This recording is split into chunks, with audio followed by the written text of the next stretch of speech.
Sachez que je ne peux pas faire de vidéo en lien avec le Spider-Man de Tom Holland et l'avenir de sa trilogie sans elle. Ce n'est pas possible. Zendaya, on pense à toi, elle n'est évidemment pas décédée, mais pour moi, c'est une déesse, donc elle est au-dessus des nuages. One step, two step, au-dessus c'est le soleil, hein, bien sûr.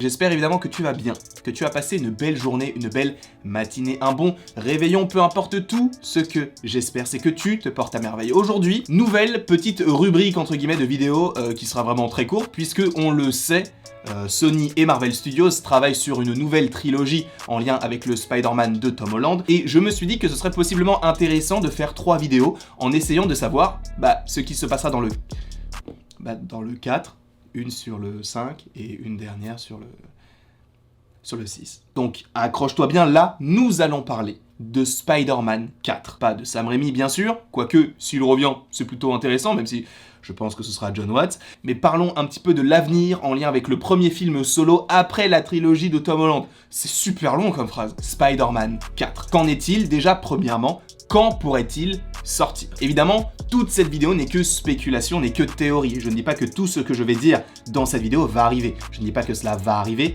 mais que cela peut arriver. Donc, à prendre avec évidemment des pincettes, mais en réalité même pas à prendre avec des pincettes, c'est à vous de faire ce choix, de se dire c'est une bonne théorie ou c'est mauvais. C'est à vous de faire ce choix. Mais j'ai un petit scénario plutôt sympathique pour Spider-Man 4 et je me suis dit que ce serait plutôt intéressant de vous le proposer, et j'ai des idées également pour le 5 et pour le 6 en lien avec des films qui justement sortiront et d'autres séries également. Déjà, il est vrai qu'il y avait des rumeurs comme quoi le film pourrait sortir en juillet 2024. Cependant, nous savons qu'en juillet 2024, il y a déjà le film Thunderbolts. Ainsi, si un film Spider-Man 4 sort au moment de Thunderbolts, ce serait très étrange, sachant que il se ferait concurrence alors que c'est entre guillemets le même studio. C'est pourquoi il existe cette rumeur, mais je vais partir du principe que ce film Spider-Man 4 sortirait déjà avant le film Avengers The Kang Dynasty, donc avant mai 2025. Cependant, nous savons aujourd'hui que le MCU propose des films en février, en mai, en juillet et en novembre, et de temps en temps en septembre. Ça a été le cas notamment par rapport à Shang-Chi, je crois en 2021. Cependant, il est vrai que Spider-Man c'est un projet très à part, dans le sens où Sony aussi a son mot à dire. Il est vrai qu'en 2021, nous avions eu Spider-Man No Way Home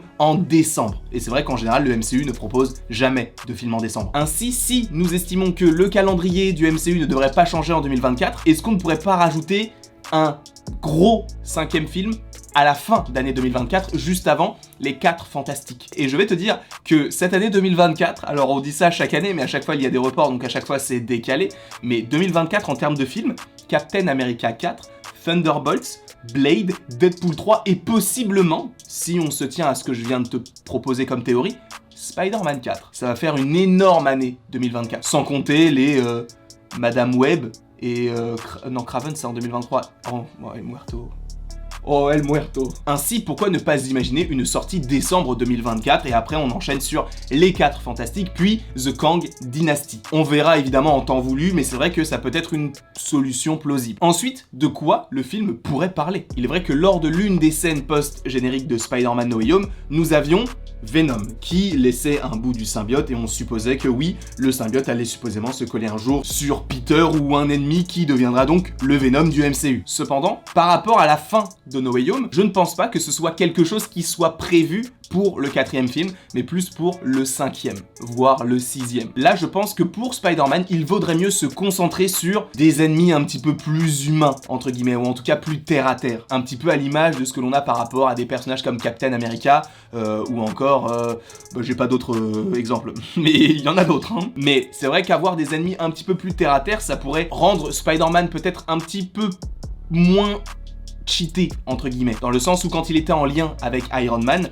eh bien il avait toujours trop de gadgets et c'est un peu dérangeant. Enfin moi ça me dérange un petit peu. Là je trouve ça cool qu'il soit tout seul, que personne ne le connaisse et que justement son costume ne soit en lien avec aucune technologie. On reste sur les pouvoirs de base, comme c'est le cas notamment par rapport au Spider-Man de Tobey Maguire, qui n'a aucune technologie particulière, si ce n'est de la technologie vestimentaire par rapport peut-être à l'ergonomie, peu importe. Ainsi, concernant les méchants, c'est vrai qu'on a été habitué à du vautour. Alors du vautour, ça peut être un ennemi terre à terre par rapport à ses principes dans le MCU, mais ne l'oublions pas, c'est quand même un mec qui vole avec un équipement Shitori, donc un équipement alien. De plus, on a eu Mysterio qui faisait en sorte qu'il venait du multivers alors que c'était juste un mec avec de la technologie, et après dans No Way Home on a eu tous les méchants. Ainsi je pense que dans le 4e film, un petit ennemi plutôt terre à terre moi je valide à 100%. Et c'est vrai qu'on a plusieurs idées. Alors Tombstone, je m'étais dit pourquoi pas en méchant un peu secondaire. Tombstone, même si il a des facultés un peu particulières, il reste quand même un personnage qui n'est pas forcément un personnage qui peut affronter Thanos. Quoique, je sais pas, dans les comics c'est peut-être arrivé, je pense pas. Mais là, du coup, on resterait sur une menace qui peut-être est à son échelle. Donc peut-être du Tombstone, mais en méchant secondaire. En méchant principal, c'est vrai qu'on avait déjà évoqué le Caïd qui est revenu dans Hawkeye, joué par Vincent D'Onofrio. Il va également revenir dans la série Echo, il reviendrait également dans Daredevil Born Again. Cela me semble logique si l'histoire se base à New York, ce qui semble être le cas, et bien que l'on ait le Caïd, après tout ce qu'il s'est passé donc avec Echo et Daredevil Born Again, et qu'il puisse devenir eh bien le méchant principal, et que nous ayons un affrontement comme dans les comics. Même si c'est vrai que le Caïd, bon, celui de Hawkeye, il est bien minimisé, hein, parce qu'il se fait défoncer par Kate Bishop, qui n'a pas forcément de faculté particulière, par rapport à Spider-Man bien sûr, parce qu'elle est quand même forte au tir à l'arc. Peut-être un Caïd, peut-être un Tombstone, mais selon moi, la solution la plus probable, c'est Martin Lee. Martin Lee n'est autre que Mister Négatif. Je ne pense pas que ce nom vous soit étranger, puisque vous avez tous déjà joué ou au moins entendu parler de Spider-Man PS4, et dans ce jeu, qui est le méchant principal? C'est Martin Lee. Martin Lee qui est à la tête d'un organisme nommé Fist. Le Fist qui est donc un organisme qui aide les gens les plus démunis, et qui était dirigé par qui? Tante May. Tante May qui est malheureusement décédée dans Spider-Man No Way Home. Est-ce qu'on ne pourrait pas imaginer qu'il y ait une nouvelle tête à la tête du Fist, que ce soit Martin Lee, qu'il se lie d'amitié avec Peter, en fait un petit peu à l'image de ce que l'on a eu par rapport à Spider-Man PS4, par rapport à tout cela, que Martin Lee donc soit à la tête du Fist et qu'il joue double jeu en étant Mister Négatif d'un autre côté. Je trouverais l'idée superbe, même si ça peut être un petit peu trop calqué par rapport à ce qu'il y a eu dans le jeu vidéo, mais je trouverais l'idée trop cool, parce que c'est vrai qu'on ne s'attend pas du tout à voir un Mister Négatif du côté du MCU, et c'est vrai que par rapport aux accords MCU et Sony, est-ce qu'il pourrait arriver dans cet univers-là, ou est-ce qu'il sera plus du côté de Sony? Quand tu imagines, quand tu sais qu'au lieu de faire un film Mister Négatif, ou un film Rhino, ou un film Mysterio, ils font... comment il s'appelle? Dynamo Hustler, le mec là qui joue de la guitare et qui ensorcelle les gens. Voilà, Sony, partez, laissez les droits, hein, laissez les droits, laissez les droits.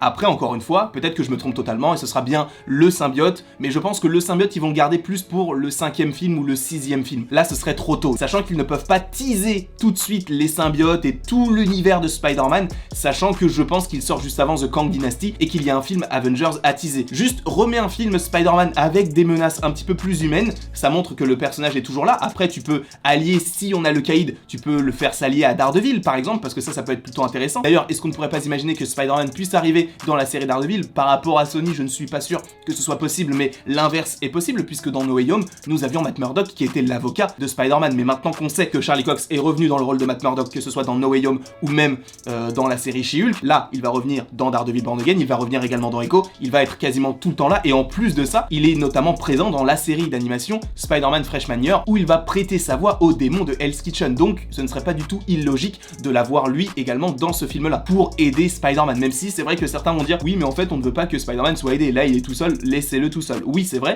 mais Daredevil est à New York, Spider-Man est à New York, après il y a plein d'autres super-héros à New York, mais vu que les deux sont là, je pense que cela peut être plausible de les imaginer ensemble. Après, on en avait déjà parlé, mais je pense que oui, il va bosser pour le Daily Bugle pour justement redorer l'image de Spider-Man, donc je pense qu'on reverra J.K. Simmons, et je pense même que donc il va défaire Martin Lee, qui ira en prison ou je ne sais où, et à la suite de tout cela, je pense qu'il deviendra lui-même le directeur du Fist, entre guillemets, afin d'aider les personnes. Et je pense qu'on comprendrait à la fin du film qu'il mettrait sa carrière de côté afin de se consacrer uniquement à aider les gens et à devenir en fait Spider-Man. Et donc le côté génie qui veut aller au MIT, etc., je pense que c'est terminé. Quoi qu'il en soit, je vous remercie grandement d'avoir regardé cette vidéo. N'hésitez évidemment pas à l'aimer, à la partager, à la commenter et à vous abonner. Cela me ferait bien évidemment extrêmement plaisir. Et après tout ceci, il ne me reste plus qu'à vous dire à la prochaine pour la prochaine.